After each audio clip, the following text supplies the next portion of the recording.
السلام علیکم ورحمۃ اللہ وبرکاتہ نحمده ونصلی علی رسولہ الکریم رب اشرح لی صدری ویسر لی امری واحلل عقدۃ من لسانی یفقہوا قولی ربی زدنی علما اللہم ربی زدنی علما۔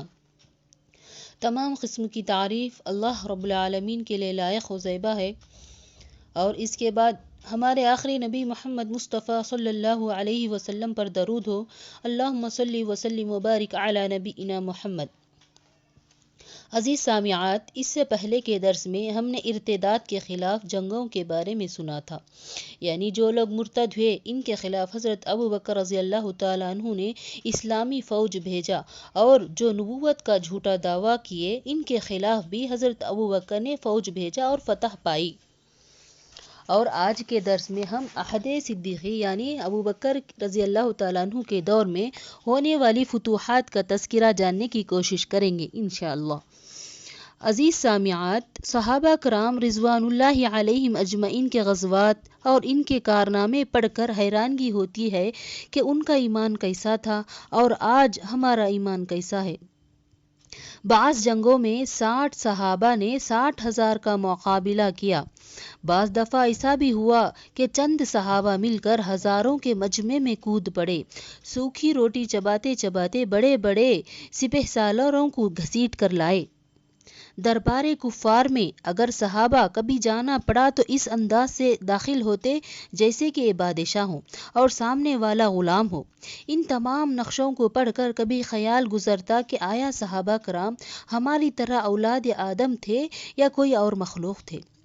حضرت سفیان ثوری کا قول ہے، اگر صحابہ ہم کو دیکھ لیں گے تو کہیں گے کہ یہ منافق یا کافر ہیں۔ اس طرح ہمارا ایمان کمزور ہو چکا ہے، اللہ حفاظت فرمائے۔ بہرحال حضرت ابوبکر صدیق رضی اللہ تعالیٰ عنہ نے یزید بن ابی سفیان اور ربیعہ بن عامر کو لشکر دے کر روانہ فرمایا۔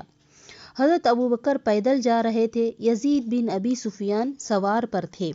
یزید رضی اللہ تعالیٰ عنہ نے فرمایا، اے خلیفۃ رسول، ہم کو حیا آتی ہے، ہم کو شرم آتی ہے کہ ہم سوار ہیں اور آپ پیدل آ رہے ہیں، یا تو آپ سوار ہو جائیں یا ہم اترنا چاہتے ہیں۔ آپ نے فرمایا، نہیں، نہ تم اترو گے نہ میں سوار ہوں گا۔ ہاں، میں چاہتا ہوں کہ تمہارے ساتھ پیدل چلوں تاکہ میرے گناہ معاف ہو جائیں۔ ادھر ہرقل کو بعض جاسوسوں کے ذریعے سے پتہ چلا کہ مسلمان آ رہے ہیں، تو اس نے بھی تیاری شروع کر دی۔ یزید بن ابی سفیان نے 1000 لشکر لے کر خود میدان میں اترے۔ بارہا ایسا ہوا کہ مسلمانوں کی تھوڑی سی جماعت کافروں کی بڑی سے بڑی جماعت پر غالب آئی ہے۔ حضرت یزید اپنے لشکر کو واعظ دے رہے تھے، اچانک روم کی فوج میدان میں آ گئی۔ صحابہ تو بہت تھوڑے تھے، کافی دیر تک لڑائی ہوتی رہی۔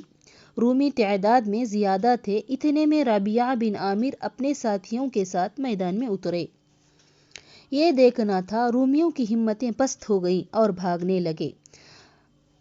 باطلیق جو کافروں کا سپہ سالار تھا ان کو ڈانٹ رہا تھا کہ مت بھاگو مت بھاگو۔ حضرت ربیعہ نے جان لیا کہ کفار کا سرغنہ یہی ہے، تو ایک دم ان پر ٹوٹ پڑے اور نیزے سے اس کو مارا اور وہ گر کر ہلاک ہو گیا، اور مسلمانوں کو اللہ نے فتح عطا کی۔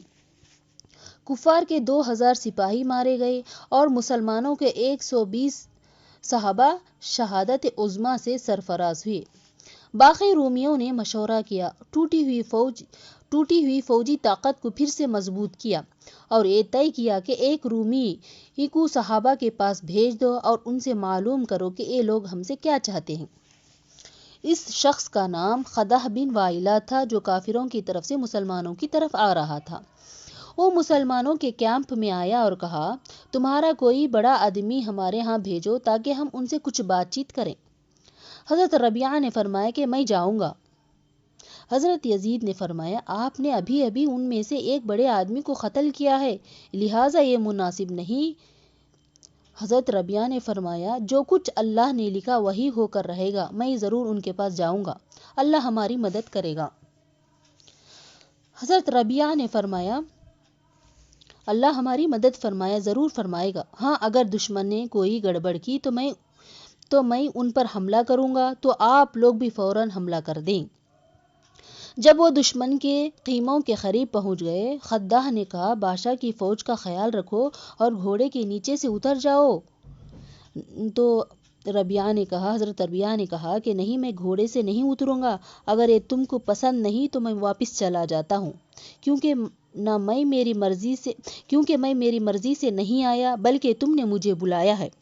بہرحال وہ جرجیس رومیوں کے بڑے کمانڈر کے پاس گئے تو اس نے کہا تم ہم سے کیا چاہتے ہو؟ کافروں کے جو بڑا کمانڈر تھا اس نے کہا کہ ربیعہ سے تم ہم سے کیا چاہتے ہو؟ تو حضرت ربیعہ نے فرمایا کہ تم ہمارے دین میں داخل ہو جاؤ، ہم یہی چاہتے ہیں، اور ہماری طرح ایک اللہ کی عبادت کرو۔ اگر یہ منظور نہیں تو جزیہ ادا کرو، یعنی ٹیکس ادا کرو۔ اگر اس سے بھی انکار کیا تو ہمارا اور تمہارا فیصلہ تلوار کرے گی۔ اتنے میں کسی درباری نے جرجیس سے کہا، یعنی ان کے بڑے کمانڈر سے کہا کہ یہ وہی شخص ہے جس نے کل تیرے بھائی کو قتل کیا تھا۔ اس کے کہنے پر جرجیس آگ بگولا ہو گیا اور حملے کے لیے تیار ہو ہی رہا تھا کہ حضرت ربیعہ سمجھ گئے اور بجلی کی طرح کودے اور جرجیس کو ایسا مارا کہ وہ زمین پر گر گیا۔ رومیوں نے آپ پر حملہ کیا مگر آپ گھوڑے پر سوار ہو کر مقابلہ کرتے رہے۔ ادھر یزید نے جب دیکھا کہ کافروں نے دھوکہ دیا ہے اور لڑائی شروع ہو گئی ہے تو مسلمانوں نے فوراً حملہ کیا، رومیوں میں گھس گئے اور سب کو قتل کیا۔ علامہ واقدی کہتے ہیں کہ اس لڑائی میں کفار کے 8,000 لشکر میں سے ایک آدمی بھی نہیں بچا۔ مسلمانوں نے ان کے اموال پر قبضہ کیا۔ اس سے پہلے مسلمانوں کو اتنا سارا مال غنیمت نہیں ملا تھا۔ اس کے بعد حضرت ابوبکر صدیق رضی اللہ تعالیٰ عنہ نے حضرت خالد بن ولید کو عراق کی طرف روانہ فرمایا اور کہا میں نے تمہیں اس تمام لشکر پر حاکم مقرر کیا ہے، یعنی تمام لشکر کا امیر تم کو بنایا ہے، تم اس 900 سپاہیوں کو لے کر ملک عراق کی طرف چلے جاؤ، اور مجھے اللہ تعالیٰ سے امید ہے کہ وہ ان ممالک کو تمہارے ہاتھ سے فتح کرائیں گے۔ حضرت خالد کو سیاہ رنگ کا ایک جنگی جھنڈا دیا تھا، یہ حضور اکرم صلی اللہ علیہ وسلم کا اپنا جھنڈا تھا، اور ادھر دشمن کا 1,00,000 کا لشکر بھی رینگتا ہوا میدان جنگ کی طرف آ رہا تھا۔ حضرت خالد نے اپنے لشکر کو 2 حصوں میں تقسیم کیا، ایک حصہ پر مثنیٰ بن حارثہ کو مامور کیا اور دوسرے حصے پر عاصم بن عمر کو مامور کیا۔ ذات السلاسل، یہ جنگ کاظمہ کے مقام پر لڑی گئی اور ہرمز کی قیادت میں ایرانیوں نے شکست کھائی۔ ہرمز حضرت خالد کے ہاتھوں قتل ہوا۔ شاہ فارس کو جب علم ہوا کہ ہرمز کی جنگ چھڑ چکی ہے عربوں سے، اس نے شاہ فارس نے اس کی مدد کے لیے ایک لشکر بھیجا تھا، مگر وہ لشکر ابھی راستے ہی میں تھا کہ ان کی شکست کی خبر ان کے فوج کی لشکر کی شکست کی خبر مل گئی تو مایوس ہو کر واپس پلٹے۔ یعنی اس جنگ میں بھی مسلمانوں کو اللہ نے فتح نصیب فرمائی۔ حکومت مدائن نے ایک اور لشکر مسلمانوں کے خلاف بھیجا۔ بہمن جادویہ نے سوچا کہ خالد کی فوج کو پیچھے سے حملہ کریں گے، لیکن خالد تیزی سے صحرا کی طرف نکل آئے اور چھپاؤ کی جنگی حکمت عملی استعمال کی۔ پھر انہوں نے حضرت خالد نے پلٹ کر اندزگر کی لشکر پر چھاپا مارا اور اسے شکست دے دی۔ اسی اثنا میں بہمن جادویہ نے ایک اور لشکر حضرت خالد بن ولید کے خلاف روانہ کیا، جس کی قیادت جابان کر رہا تھا۔ جب جابان میدان میں آ کر جمع ہوا اور کھانے پینے میں مصروف تھا تو اس وقت حضرت خالد نے ان پر حملہ کیا اور لشکر کا صفایا کر دیا۔ پھر حضرت خالد نے امتیسنیا کی طرف بڑھے اور یہ ایک بڑا لشکر تھا۔ یہاں کے لوگوں نے ایرانیوں کی مدد کی تھی۔ حضرت خالد نے اس شہر کی اینٹ سے اینٹ بجا دی۔ ولجہ کا معرکہ، اس جنگ میں حضرت خالد بن ولید نے اپنے لشکر کی صف بندی کی، 2 دستے عقب میں رکھے یعنی پیچھے رکھے، باقی لشکر لڑائی کی۔ شدید لڑائی ہوئی جس میں مسلمان ثابت قدم رہے۔ حضرت خالد نے جب محسوس کیا کہ اپنے سپاہی تھک گئے ہیں تو انہوں نے عقب کے جو دستے تازہ دم تھے تو ان کو میدان میں آنے کی ہدایت دی۔ وہ چکر کاٹ کر ایرانیوں کے پیچھے جا پہنچے اور انہوں نے مجوسیوں کی صفیں تتر بتر کر دی اور وہ بھاگ نکلے۔ ان کا سپہ سالار اندرگز صحرا کی طرف فرار ہوا اور وہاں پیاس سے مر گیا۔ فتح ہیرا۔ خالد بن ولید اپنا لشکر لے کر ہیرا کے قریب پہنچنے کی خبر وہاں کے گورنر کو ملی تو گھبرا کر دریائے فرات کے پار چلا گیا اور ہیرا شہر کے عربوں کو وہیں چھوڑ گیا اور کہا اگر ہمت ہو تو اسقط اپنا بچاؤ کرے، یعنی اسقط تم مسلمانوں سے لڑو، میں تمہاری کچھ بھی نہیں کر سکتا۔ تمام شہری یکجا ہو کر جنگ جاری رکھی۔ جب ان پر حملہ سخت ہوئے تو انہوں نے جزیہ دینے پر تیار ہوئے۔ ہیرا ان کا صدر مقام تھا، یعنی سینٹر مقام تھا جو مسلمانوں کے ہاتھ لگا تھا۔ اس سے اہل فارس کی ہمت ٹوٹ گئی اور قریبی علاقوں کے سرداروں نے بھی مسلمانوں سے صلح کرنے لگے۔